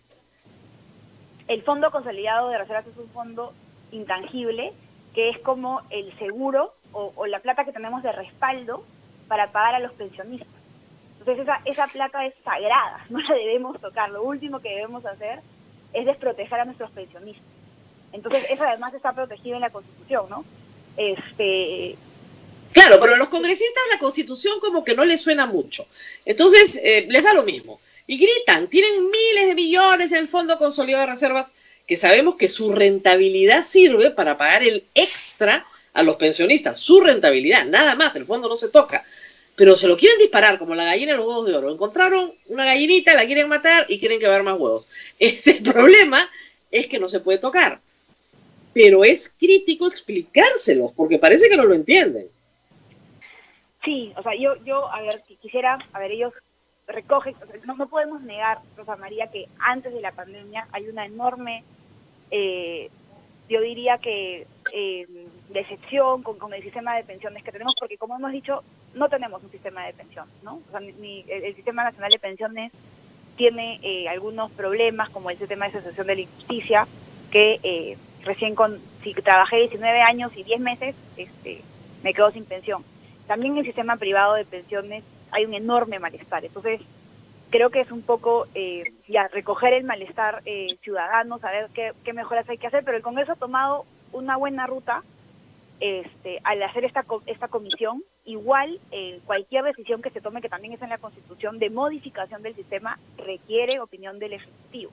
O sea, si bien el Ejecutivo no está participando formalmente en esta comisión, cada vez que nos invitan vamos a sustentar nuestra posición, pero eso también es importante que nuestros oyentes sepan por qué es importante que cualquier reforma del sistema de pensiones, este proyecto de ley que va a hacer el Congreso, que tiene que obviamente validarse con nosotros estamos colaborando con ellos, tiene que tener un consenso social. ¿Por qué? Porque una reforma del sistema de pensiones no la vamos a ver mañana.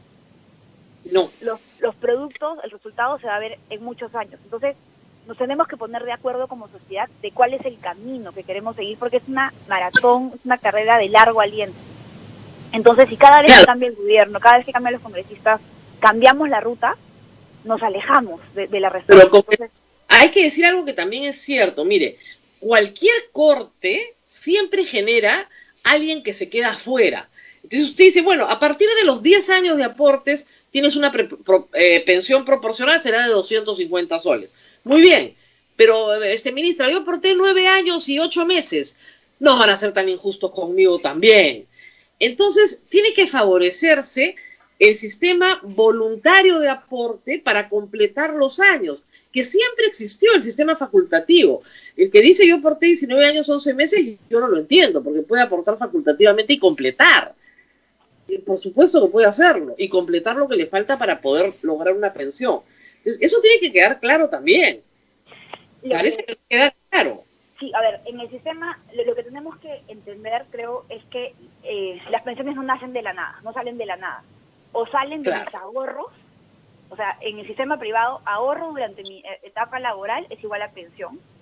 O en el sistema público yo he mostrado mi solidaridad con alguien. A lo largo de mi trayectoria laboral, he mostrado mi solidaridad con los ancianos, con los adultos mayores de ese momento, para que cuando yo sea un adulto mayor, los jóvenes sean solidarios conmigo. Es un sistema de solidaridad por excelencia. Entonces, las pensiones, ya sea en el público o en el privado, nacen de alguna contribución o ahorro que yo hago durante mi vida laboral. No salen de la nada. O sea, yo no puedo tener pensiones si durante mi etapa laboral no he dado una contribución al sistema público o he ahorrado en el sistema privado. Eso es importantísimo que los oyentes entiendan. Ahora, lo que pasa es que muchas personas, por la forma en la que lo plantea el Congreso, creen que sí te pueden regalar plata que tú no has generado. O, mayor aún, es muy atractivo decirte, tú sí lo has aportado. Y como tú lo has aportado, es tuyo y te lo tienen que devolver, cuando ese no es el Sistema Nacional de Pensiones, sino es el sistema de AFPs, que ha sido muy criticado por este mismo Congreso, pero que a la hora de la hora la gente lo ve como más atractivo porque finalmente la plata es tuya. Usted no sabe la cantidad de insultos que yo recibo por decirle a la gente que la plata no es de ellos, sino que es de los pensionistas. El activo aporta para la generación de arriba, no para él. Cuando él esté arriba, la generación de abajo le aporta. Ahora, viene un problema también sistémico. Usted y yo de repente ya no lo vemos, pero la pirámide se está invirtiendo y hay menos jóvenes que viejos. Y el asunto es que ese sistema no se sostiene si no tienes muchas bocas que alimenten a pocas bocas. ¿Qué vamos a hacer en el futuro cuando no hayan jóvenes? ¿Qué es lo que está pasando en Europa? ¿Quién va a sostener el sistema? Por eso nosotros, una de las propuestas que tenemos es que migremos, independientemente de si es un sistema público o privado, a una cuenta de capitalización individual.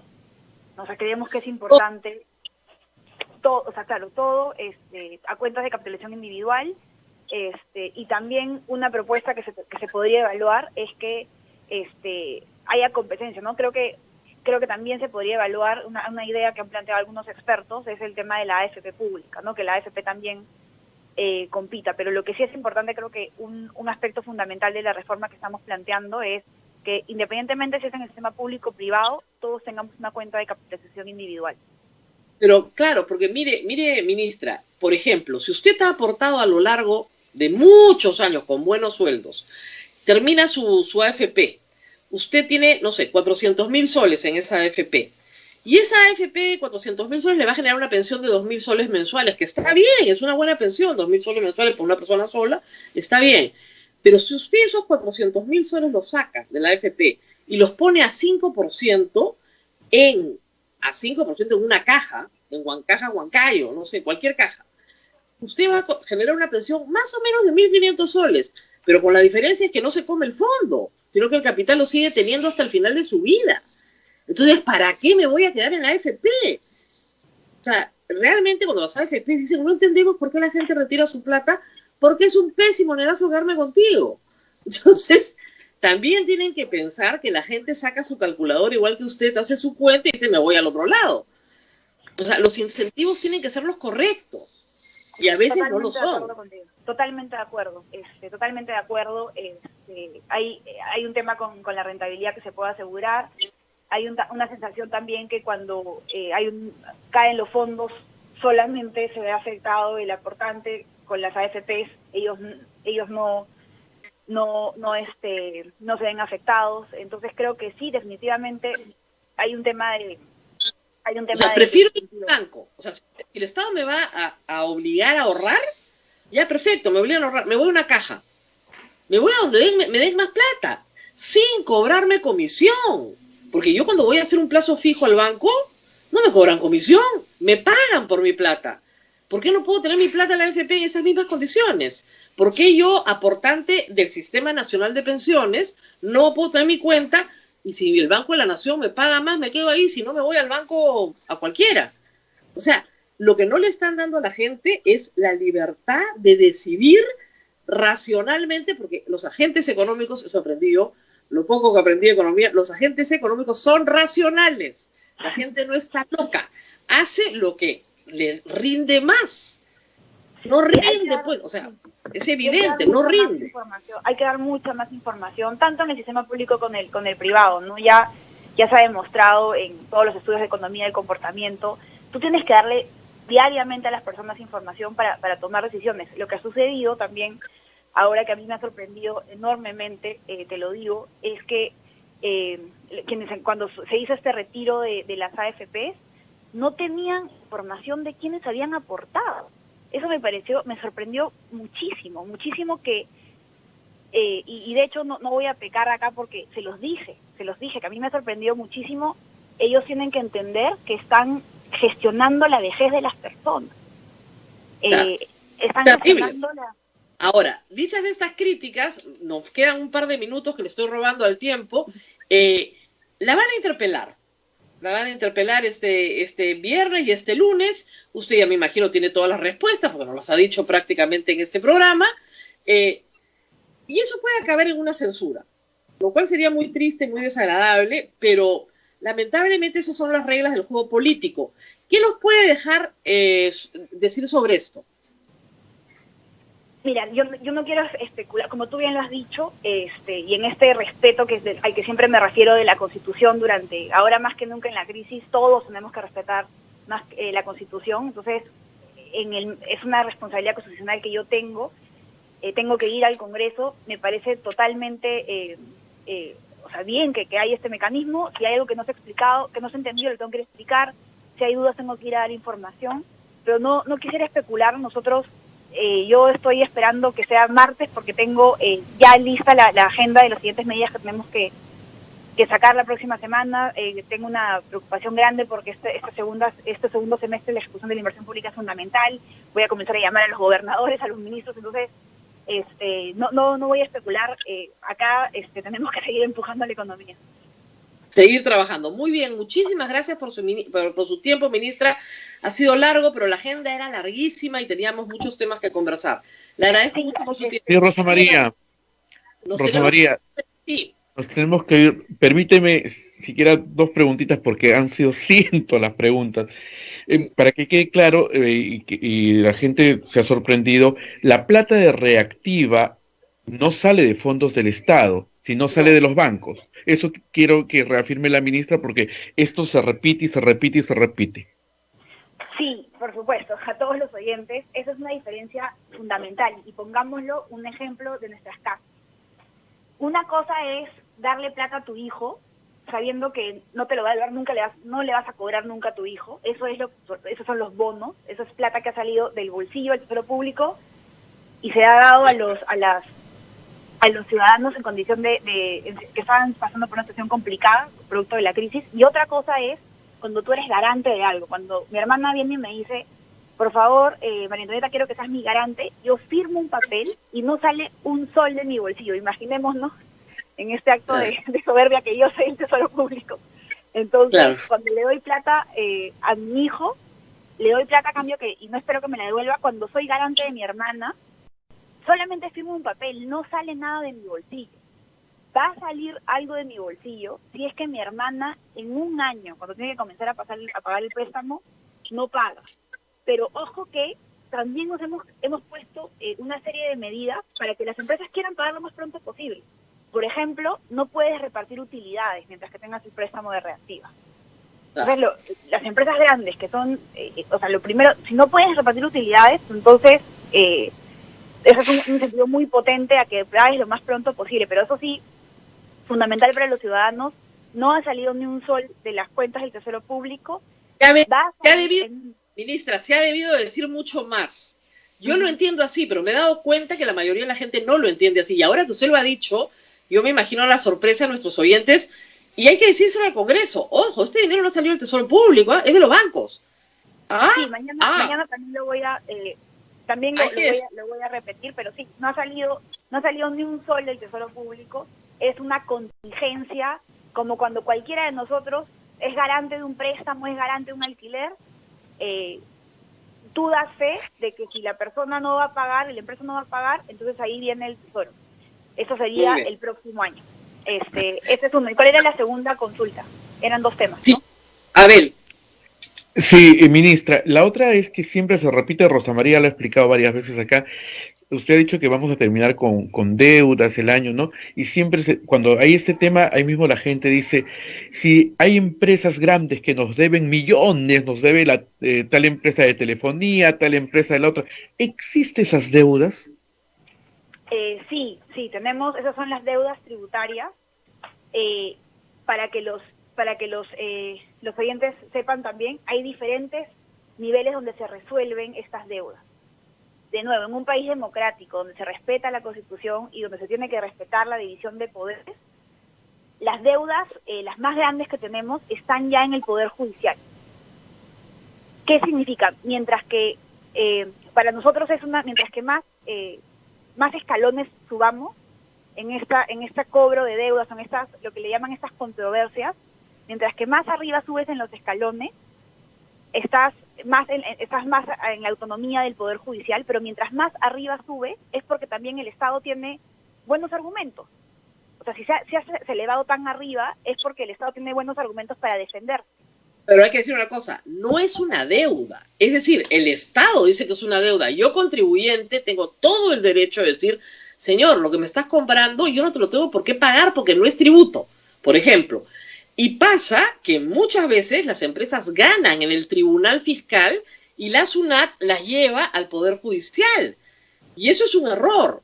Entonces, creo que eso se tiene que explicar bien, porque la gente cree que una deuda es una deuda cierta y cobrable y exigible y que está en ejecución de sentencia. Y no está en ejecución de sentencia. Es algo que la SUNAT aspira a cobrar. Es una aspiración. Para que tengan una idea de los 30.700 millones que tenemos como deuda tributaria de las grandes empresas, 27.750 están en litigio. La SUNAT no es exigible porque están en litigio. Entonces eso también es importante, ¿no? O sea, no es que, créanme a todos los oyentes, que yo tengo una obsesión porque la gente pague los impuestos y pueda, porque con los impuestos de todos los peruanos pagamos los hospitales, pagamos el sueldo de los profesores. En los casos donde no hemos cobrado estas deudas es porque ya ha excedido nuestra responsabilidad, está en el nivel del Poder Judicial. Estamos ahí dando todos los sustentos como Estado de por qué se tiene que pagar esta deuda, pero las grandes deudas que tenemos, las que indignan a la ciudadanía, esa indignación la recoge el Congreso, no son exigibles por la SUNAT porque están en alguna controversia con el Poder Judicial. Pero ya para despedirme, quiero decirle a todos los oyentes que la economía se está recuperando. Nosotros somos una economía que ya está, como te digo, hay recuperación de empleo. Y también a todos los oyentes que sepan que como país hemos salido de crisis más severas. Hemos salido de la hiperinflación de los 80, hemos superado el terrorismo y vemos que la economía se está moviendo, vemos que el plan económico que hemos implementado está dando resultados. Vamos a salir de esta crisis y como desde el Ministerio de Economía y Finanzas, desde el gobierno, vamos a seguir viendo qué medidas necesitan, vamos a corregir lo que no esté funcionando y todo mi compromiso con los oyentes es seguir trabajando muy fuerte para salir adelante y lo vamos a hacer. Muchas gracias, Rosa María.